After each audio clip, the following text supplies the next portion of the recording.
Je rends gloire à Dieu pour l'opportunité que nous avons d'être ici ce matin. Dieu a certainement une parole pour nous. Certainement une parole pour nous.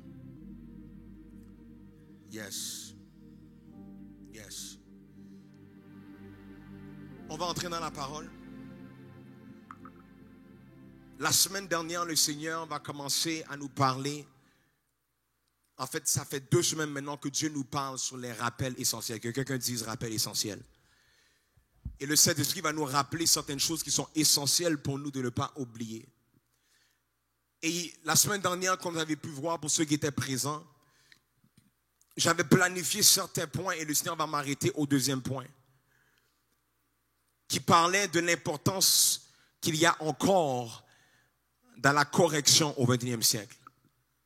Le Saint-Esprit va nous laisser savoir que la correction est encore importante au XXIe siècle.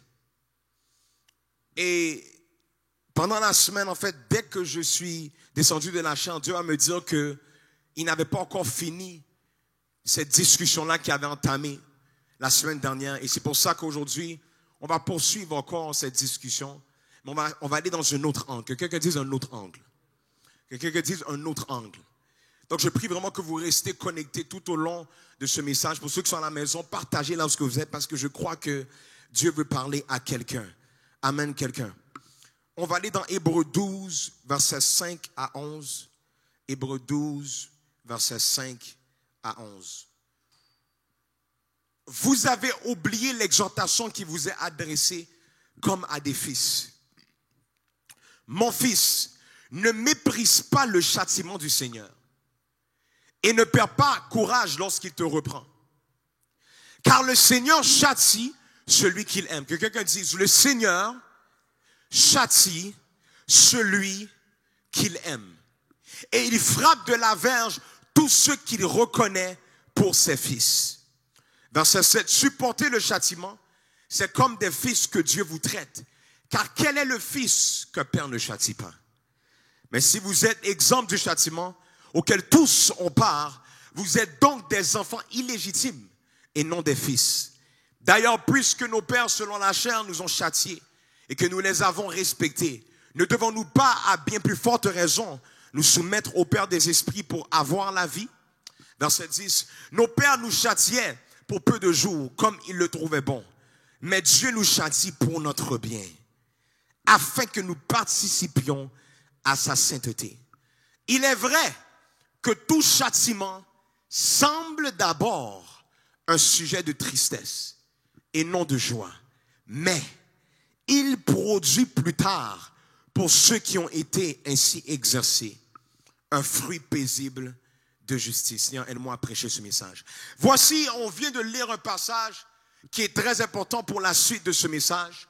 Et il y a 4 réalités par rapport à la correction dans ce passage. Il y a 4 réalités qu'on va soulever par rapport à ce passage qu'on vient de lire. Premièrement, le Seigneur va nous dire, ne méprise pas le châtiment du Seigneur. Ne méprise pas le châtiment du Seigneur. Et une des choses que malheureusement on peut faire dans notre chair plutôt, c'est qu'à cause que nous aimons pas le sentiment qui vient avec la correction, qu'est-ce qui se passe? On va le châtier. En fait, on va le mépriser plutôt. Mais si c'était une bénédiction, on serait content. Si c'était une porte ouverte, on serait heureux. Si c'était un nouveau contact, on serait dans la joie. Mais lorsque ça vient à la correction, très souvent, dans notre chair, qu'est-ce qui se passe? C'est qu'on va le mettre de côté. On va le mépriser. On va tout faire pour passer par-dessus. Au lieu de passer à travers, on va vouloir sauter par-dessus. Ça vous est jamais arrivé que, après qu'il y a une correction qui t'a été donnée, tu as tout fait pour dire, ok, c'est assez, c'est bon, j'ai compris. Ok, c'est bon, passons à autre chose. Et ça, c'est à cause que notre chair n'aimait pas le sentiment que la correction nous faisait vivre. Mais la Bible nous dit, ne méprise pas le châtiment du Seigneur. La deuxième réalité par rapport à la correction qui a été exposée à travers ce passage, c'est dans le verset 6 qui dit, car le Seigneur châtie celui qu'il aime. Et très souvent, dans notre chair, encore une fois, lorsqu'on vit une correction, le premier sentiment qu'on a, c'est on se dit, mais la personne ne m'aime pas. La première réflexion qui vient, on va sentir comme si la personne nous fait du mal. Et on va se dire la raison pour laquelle que la personne me reprend, c'est à cause qu'elle ne m'aime pas. Mais la Bible nous dit que le Seigneur châtie celui qu'il aime.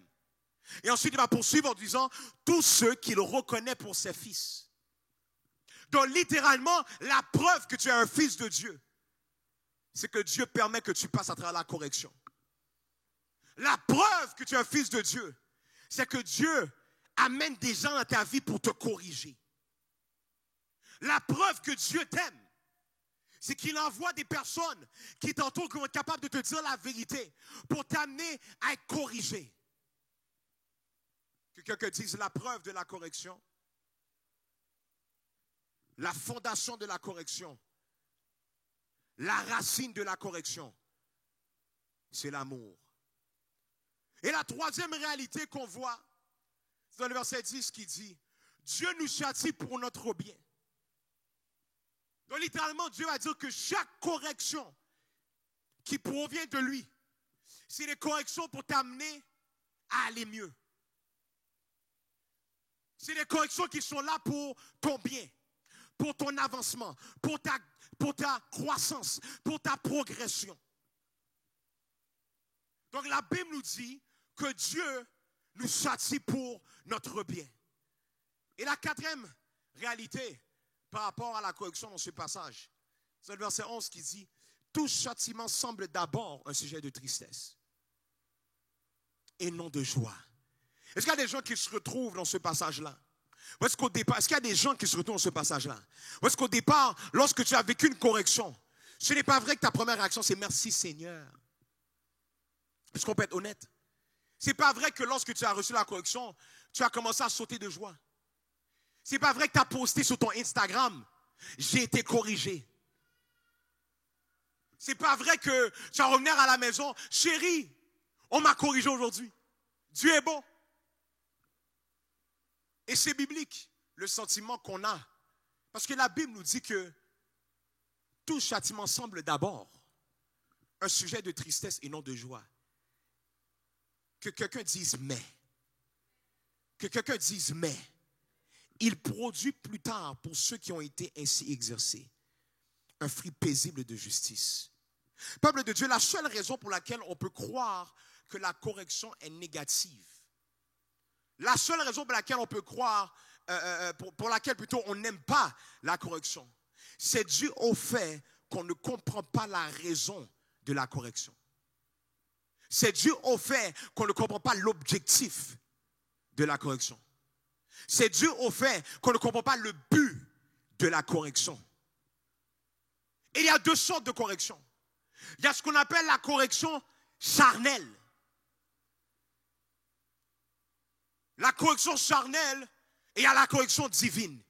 Que quelqu'un dise correction charnelle, que quelqu'un dise correction charnelle et correction divine.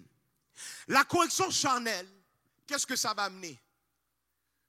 Ça va amener la destruction. Lorsque la correction n'est pas divine et qu'elle est charnelle, ça va amener la régression. Lorsque la correction n'est pas divine mais elle est charnelle, ça va amener la stagnation. Parce que tu vas sentir qu'après que tu as été corrigé, et là je ne parle pas que tu as été dans ta chair et que maintenant à cause de ça tu regresses. Mais je parle de des gens que tu vis la correction et c'est charnel. Ce n'est pas Dieu qui permet que tu sois corrigé, c'est quelqu'un que dans sa frustration et dans sa chair va te corriger. Quand c'est ce type de correction-là, qu'est-ce qui se passe? Stagnation, régression, destruction, oppression. Mais lorsqu'on parle de la correction divine, lorsqu'on parle de la correction qui provient des cieux, lorsqu'on parle de la correction qui vient de Dieu, cette correction amène des réajustements. Cette correction amène des réajustements. Et le titre de mon message ce matin, c'est les réajustements essentiels. Parce que lorsque Dieu annonce une saison de correction divine, c'est parce qu'il veut qu'il y ait des réajustements qui prennent place. Que quelqu'un dise réajustement essentiel. Oh non, que quelqu'un dise réajustement essentiel.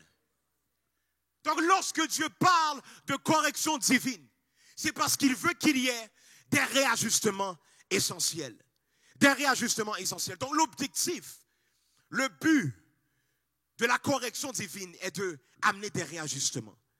Et le diable, sachant ça, va tout faire pour qu'on ne se rende jamais à l'objectif final de la correction. Il va tout faire pour pas qu'on se rende à l'objectif final de la correction qui est des réajustements. Et comment qu'il va faire pour arrêter, pour freiner quelqu'un qui est en route vers des réajustements? Comment qu'il va faire? Il va envoyer un esprit de culpabilité. Il va envoyer un esprit de culpabilité. La manière que le diable va faire pour freiner quelqu'un qui était en route vers des réajustements, il va envoyer un esprit de culpabilité. Donc, suite à la correction, la culpabilité va essayer de rentrer. Le diable va tout faire pour commencer à jouer dans notre tête. Le diable va tout faire. Pourquoi? Il y a 3 raisons pour lesquelles que le diable va envoyer cet esprit-là. Cet esprit-là de culpabilité. Premièrement, parce qu'il sait que la culpabilité nous éloigne de Dieu.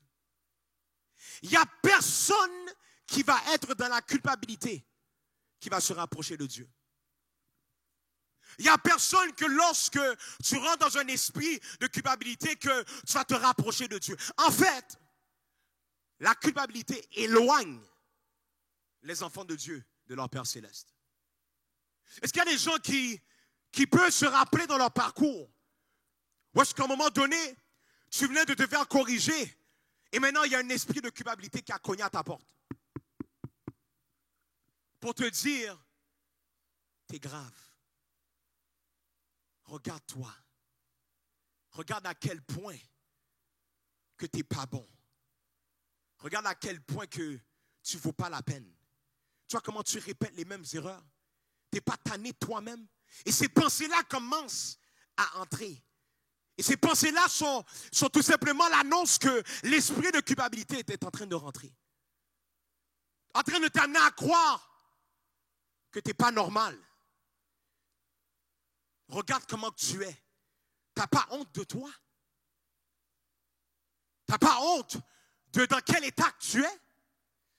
Tu n'as pas honte de l'erreur que tu as faite? Et littéralement, si on est franc avec nous, tout le monde ici peut dire, tout le monde en ligne peut dire que c'est moi. Que quelqu'un, si tu peux être honnête ce matin, peux-tu écrire dans les commentaires c'est moi? Est-ce qu'il y a quelqu'un qui peut dire ici à voix haute c'est moi?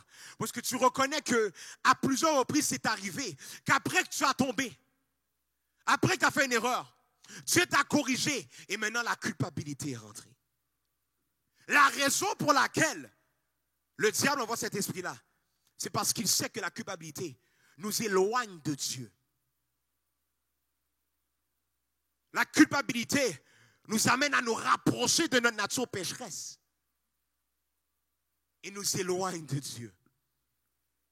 Ça, c'est la première raison pour laquelle que le diable envoie un esprit de culpabilité. Deuxième raison pour laquelle le diable envoie un esprit de culpabilité après une correction, c'est parce que ça ouvre la porte à la stagnation. Lorsque tu rentres dans cet esprit-là, ça ouvre la porte à la stagnation. Je m'explique. Nulle part et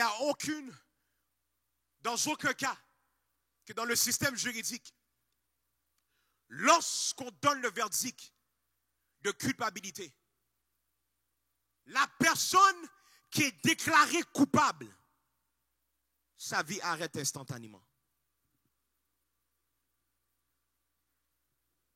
Tous ses projets arrêtent. Tout ce qu'il avait planifié arrête. Et maintenant, il rentre dans une saison de stagnation. Ou est-ce qu'il y a temps pour savoir combien de temps qu'il va faire? Quelles sont les répercussions de son erreur? Donc lorsqu'on déclare que quelqu'un est coupable, qu'est-ce qui se passe? Ça annonce maintenant, à travers l'esprit de culpabilité, que la personne va entrer dans la stagnation.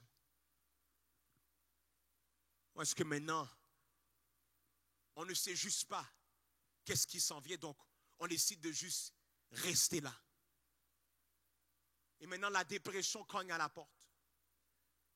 Maintenant, les pensées négatives cognent à la porte. Maintenant, on se dit que c'est fini pour moi. À cause que j'ai été déclaré coupable, c'est fini pour moi. Est-ce qu'il y a des gens qui peuvent être honnêtes ou est-ce que quand que tu as vécu cette expérience-là, ou est-ce que l'esprit de culpabilité est venu? Parce que maintenant tu t'es dit c'est fini. C'est fini, je ne pourrai jamais me remettre de ça. Ou est-ce que tu t'es dit c'est impossible pour moi de remonter cette pente-là? Pourquoi? À cause que l'esprit de culpabilité est rentré. Et la troisième chose, et la troisième raison pour laquelle le diable envoie cet esprit-là, c'est parce que la culpabilité nous distrait des réajustements. Lorsque l'esprit de culpabilité entre, qu'est-ce qui se passe? C'est que maintenant, tu es tellement focalisé sur ton erreur. Tu es tellement focalisé sur le fait que tu es prononcé coupable selon l'ennemi, selon le diable, selon ta chair, que maintenant tu es distrait de la raison pour laquelle Dieu t'a corrigé. Tu es distrait de la raison pour laquelle Dieu permet que tu entres dans cette saison-là de correction divine. À cause de cet esprit-là, maintenant, tu es focus sur ton imperfection. Au lieu d'être focusé sur la progression que Dieu veut que tu ailles. Tu es focusé sur tes erreurs. Au lieu d'être focusé sur les réajustements que Dieu veut que tu amènes dans ta vie.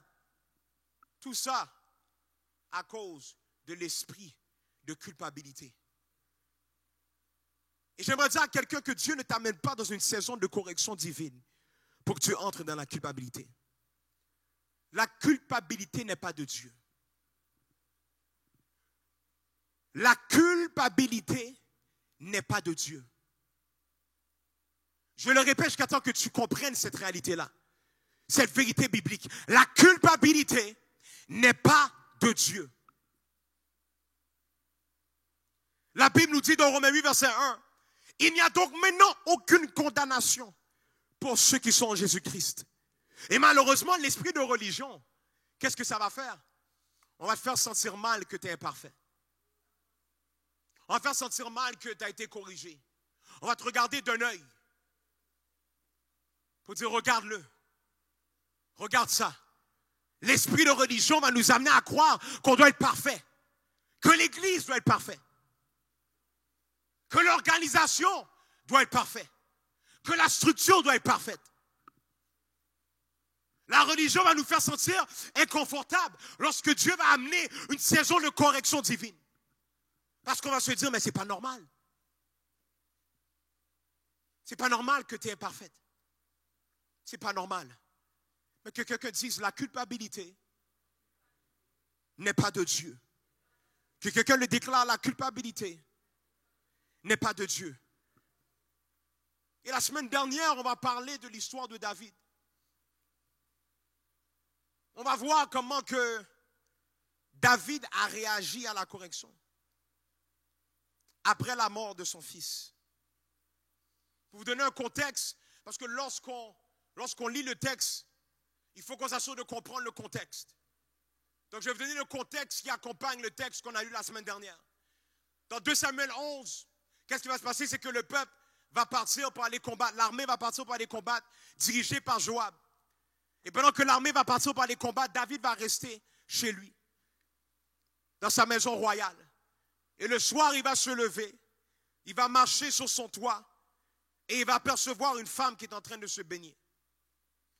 Lorsque la femme est en train de se baigner, son œil va regarder, ses yeux vont la regarder, puis il va dire, qui est cette femme? Il va demander à ses serviteurs, qui est cette femme? Ils vont dire, c'est la femme d'Uri. Bathsheba, excusez. Et après ça, ils vont dire, ok, faites-la monter. Ils vont faire monter cette femme.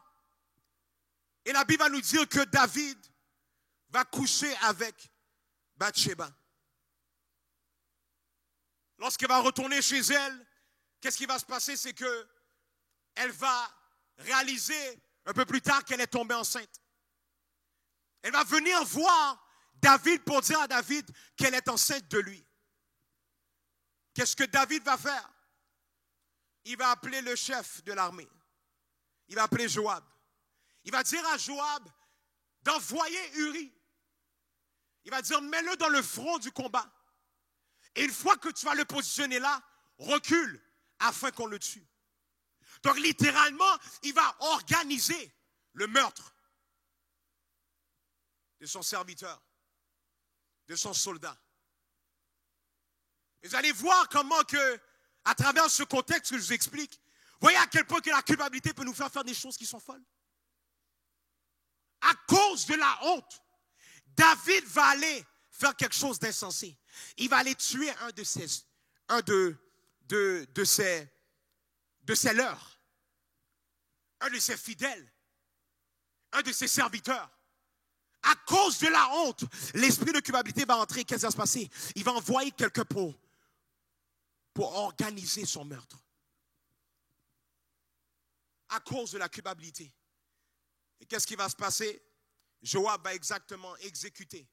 Qu'est-ce que David va demander?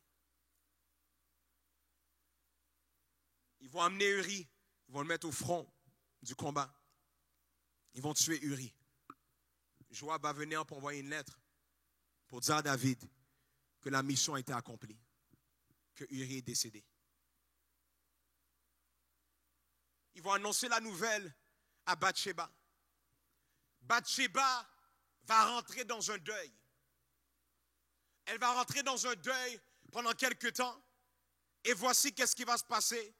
La Bible va nous dire que quand le deuil fut passé, David l'envoya chercher et l'a recueilli dans sa maison. Et Bathsheba devint la femme de David. Regardez voir à quel point qu'il a fait une erreur coriace. Il va faire l'erreur de coucher avec la femme de son serviteur. Sa femme va tomber enceinte. Il va organiser son meurtre. Après ça, il va faire de la femme de son serviteur sa femme. Et la Bible va nous dire ce que David avait fait déplut l'Éternel. Et c'est là qu'on va se retrouver dans le chapitre 12.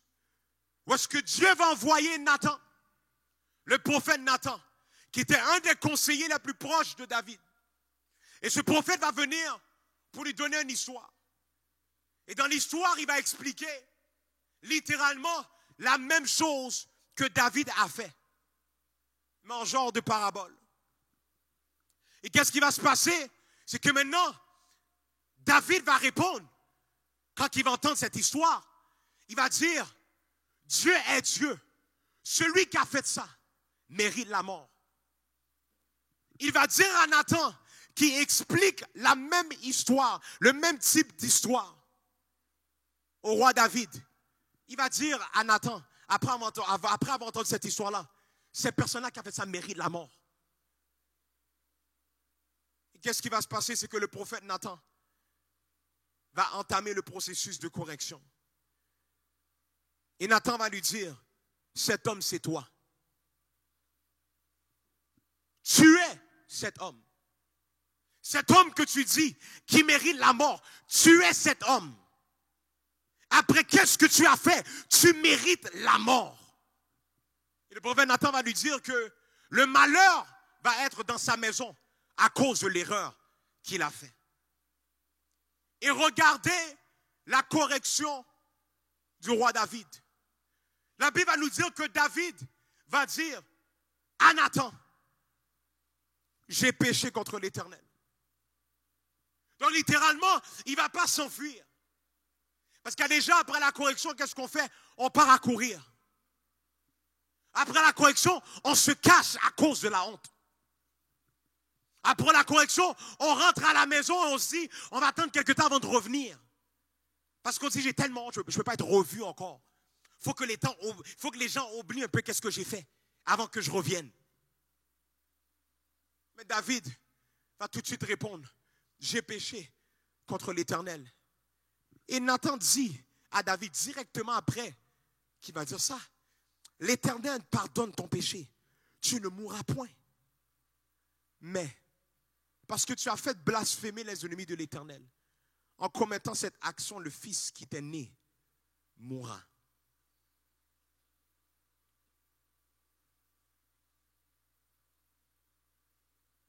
Le fils qui t'est né mourra.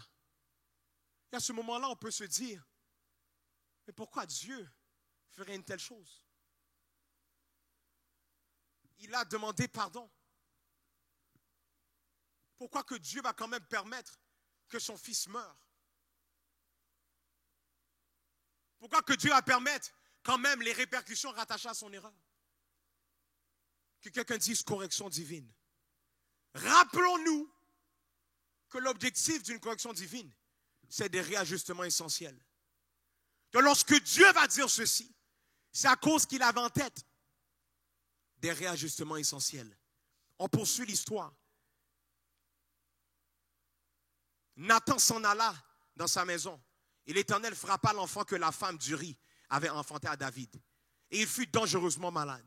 David pria Dieu pour l'enfant et jeûna. Et quand il rentra, il passa la nuit couché par terre. Les anciens de sa maison insistèrent auprès de lui pour le faire lever de terre. Mais il ne voulut point et il ne mangea rien avec eux. Donc littéralement, après, qu'est-ce qui va se passer? C'est que David va entrer dans un jeûne pour aller chercher, voir si Dieu peut le faire pitié, si Dieu peut le faire grâce, si Dieu peut l'épargner. Et le 7e jour, l'enfant mourut. Les serviteurs de David craignaient de lui annoncer que l'enfant était mort, car ils disaient, voici, lorsque l'enfant vivait encore, nous lui avons parlé et il ne nous a pas écoutés. Comment oserons-nous lui dire, l'enfant est mort? Donc littéralement, les serviteurs qui voyaient l'état de David, qui cherchaient la face de Dieu, ils vont dire, moi je ne veux pas l'annoncer. Je ne veux pas annoncer que l'enfant est réellement mort. L'annonce était tellement dure qu'il ne voulait pas le déclarer, il ne voulait pas le dire. Et David aperçut que ses serviteurs parlaient tout bas entre eux. Et la Bible nous dit qu'il comprit que l'enfant était mort. Et David dit à ses serviteurs, l'enfant est-il mort? Et ils répondirent, il est mort. Alors David se leva.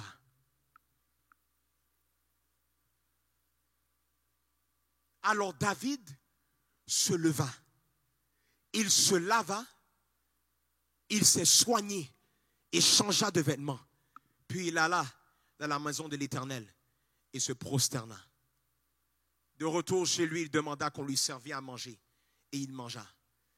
Peuple de Dieu, c'est incroyable comment que la première réaction que David a eue lorsqu'on lui a dit, et je rentre dans mon message, lorsqu'on lui a dit que son fils était mort, la première réaction que David a eue lorsqu'on a déclaré que son fils était mort, la Bible va nous dire dans le verset 20, la Bible va nous dire dans le verset 20, alors David se leva.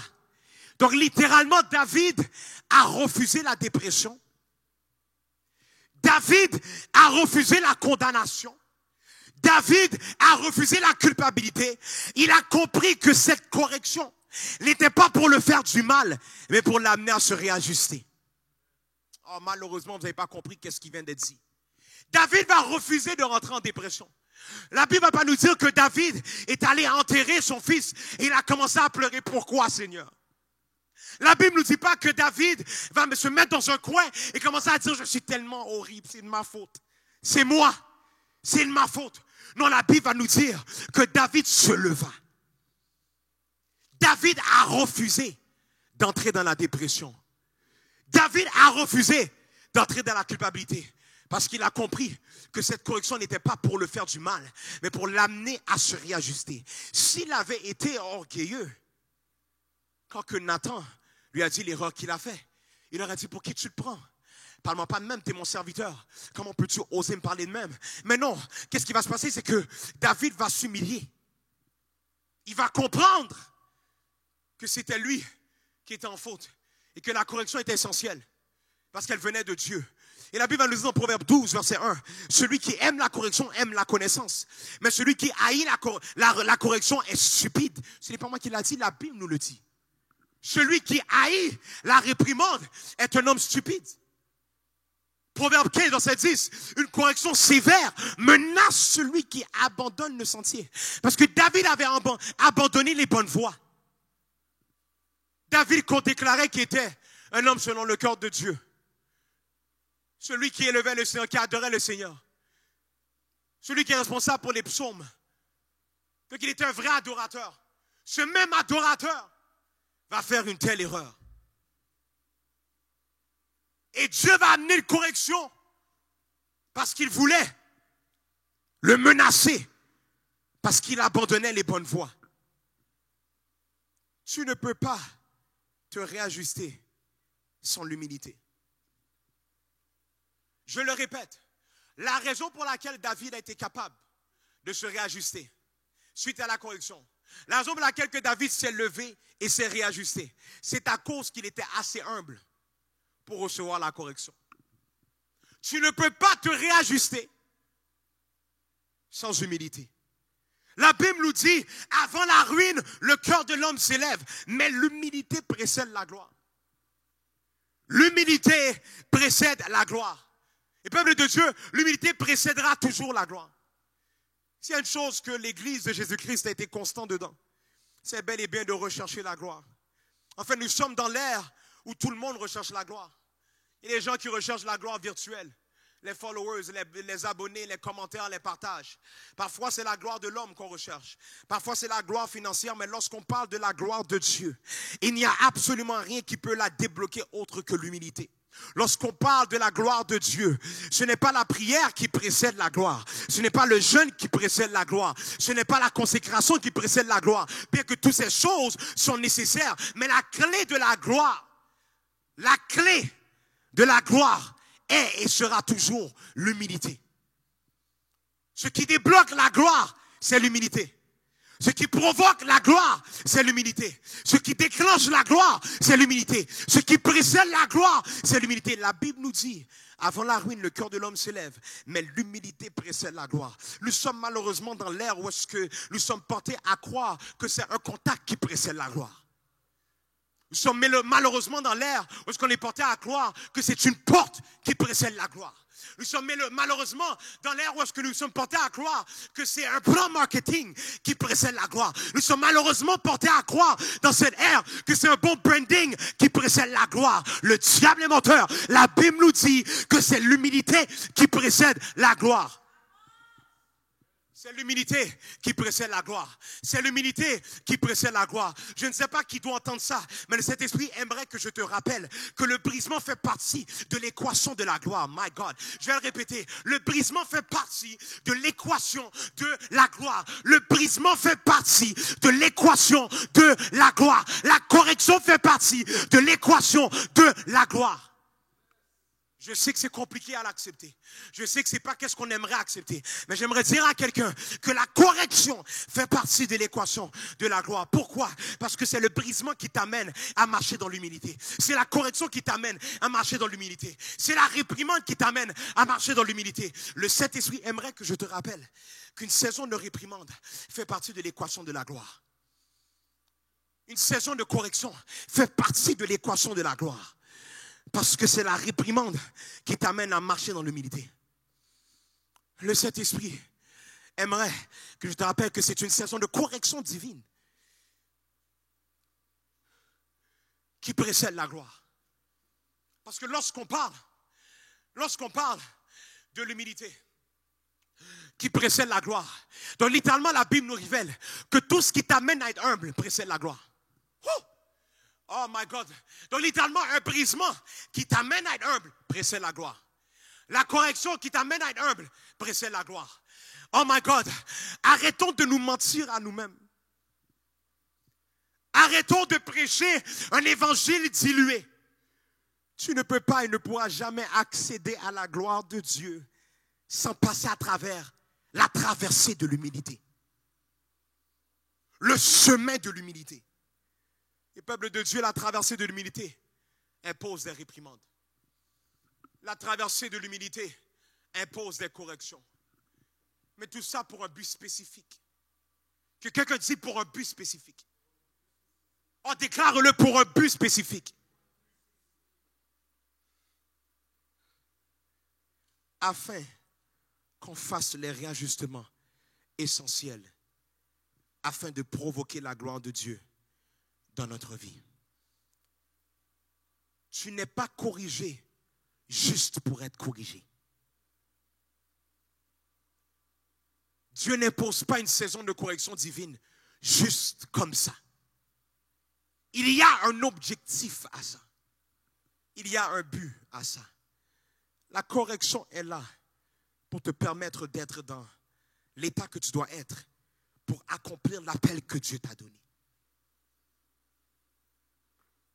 La correction est là pour te permettre de faire les changements et réajustements nécessaires dans ta personne pour que tu sois prêt pour le mandat que Dieu t'a donné.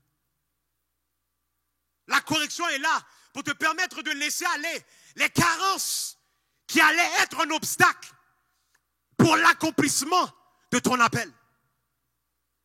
La correction est là pour te permettre de travailler les choses qui se doivent d'être travaillées pour que tu entres finalement dans ta terre promise. La correction est là pour te forcer à changer ce qui doit être changé pour que tu puisses finalement être qualifié pour être positionné dans ton secteur d'activité. Est-ce qu'il y a des gens qui entendent ceci? Steven, joue pour moi. La correction a un but spécifique. Il y a un objectif spécifique à la correction. La correction est là pour que tu puisses te rapprocher de la forme que Dieu voulait que tu aies. Pour avoir l'impact que tu étais appelé à avoir dans le système du gouvernement.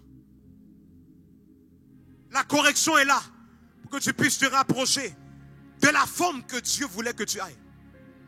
Pour avoir l'influence que tu étais appelé à avoir dans le système de l'éducation. La correction est là pour que tu puisses te rapprocher de la forme que Dieu voulait que tu ailles. Pour avoir l'autorité que tu étais appelé à avoir dans le système des médias. La correction est là pour que tu puisses te rapprocher de la forme que Dieu voulait que tu ailles. Pour avoir le pouvoir que tu étais appelé à avoir dans le système des avertissements. Pour avoir la prépondérance que tu étais appelé à avoir dans le système des affaires. Pour avoir la prédominance que tu étais appelé à avoir dans le système de la famille. Peuple de Dieu, la correction est là pour nous amener à faire les réajustements essentiels pour l'appel sur notre vie. Les réajustements essentiels pour la tête de notre destinée.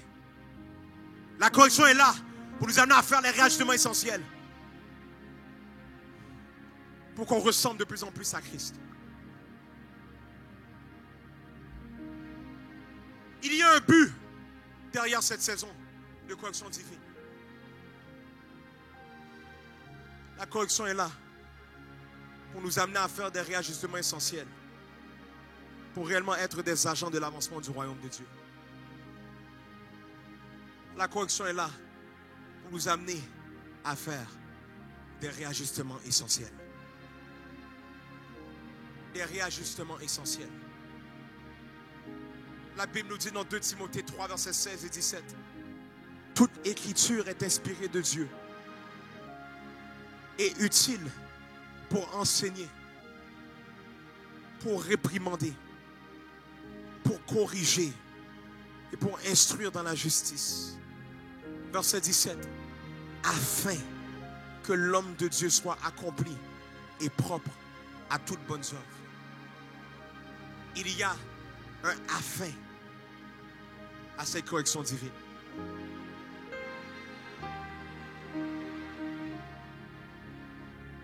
Ne fais pas l'erreur d'oublier la raison de la correction. Ne fais pas l'erreur d'oublier l'objectif de la correction. Ne fais pas l'erreur d'oublier la raison derrière l'erreur, derrière la correction. Lorsque tu lèves-toi, lorsque j'étais en préparation pour aujourd'hui,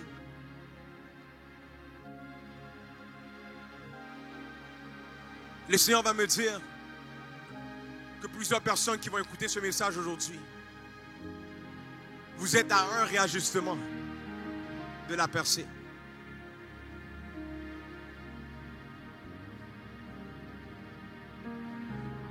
Alors, je ne sais pas qui devait entendre ceci, mais j'ai entendu Dieu dire que plusieurs personnes qui écoutent ce message aujourd'hui, tu as un réajustement de la percée. Tu as un réajustement de la saison de gloire. Tu es à un réajustement de la terre promise. Et Dieu est en train de dire à quelqu'un, réajustement essentiel. Regarde là où ce que tu es, commence à élever ta voix, tout doucement, et parle à ton Dieu. Dis-lui que tu as entendu cette parole. Commence à lui parler pour lui laisser savoir que tu as entendu qu'est-ce qu'il a dit. Tu as compris qu'est-ce qu'il a dit. Tu as compris la raison pourquoi que la correction est venue. Yes. Yes. Il y a des gens qui vont dire, Seigneur, j'ai entendu ta voix. Seigneur, je vais obéir à ta volonté. Seigneur, je vais me soumettre à cette saison.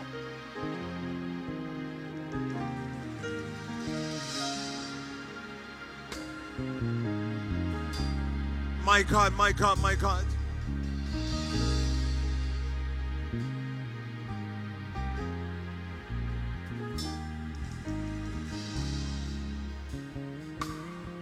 Peuple de Dieu, écoutez-moi. Ce message n'est pas un message à oublier. Parce que la correction est quelque chose qui revient périodiquement. Dieu permet ces saisons-là pour une raison. Il y a un objectif qui est là. Et je prie que personne ne méprise le châtiment du Seigneur. Que personne ne méprise la correction divine.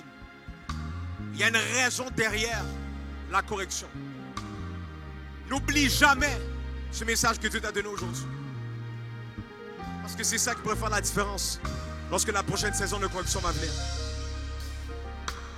Lorsque tu es, je veux que tu puisses tout simplement commencer à remercier le Seigneur. Comment? Lève tes mains. Yes. Yes. Yes. Lift that up. Lift that up. Yes. Commence à remercier le Seigneur pour cette parole. Cette parole qui est une parole essentielle. Pour pas que tu fasses des erreurs. Comme mépriser la correction. Des erreurs comme rentrer dans la culpabilité. Remercier le Seigneur d'avoir compris la raison derrière la correction.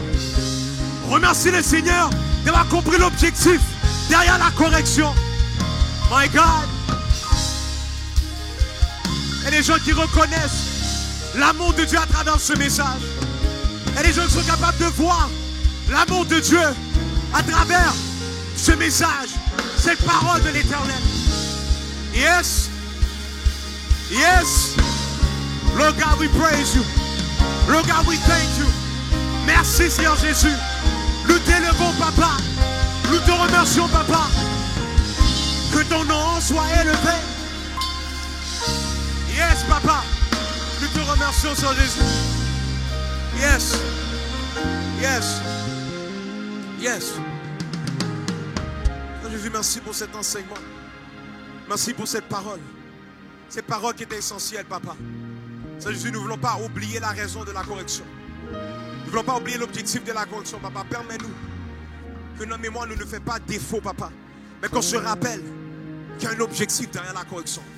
Qu'on se rappelle que la raison de la correction est pour nous amener à nous rapprocher de l'image de Christ.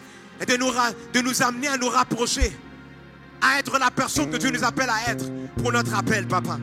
Merci, Papa, pour cette parole, Papa. Que ton nom soit élevé. Que ton nom soit élevé. Là où tu es, Tu as été béni par la vérité de Dieu, par la parole de Dieu. Est-ce que tu pourrais acclamer le Seigneur lorsque tu es?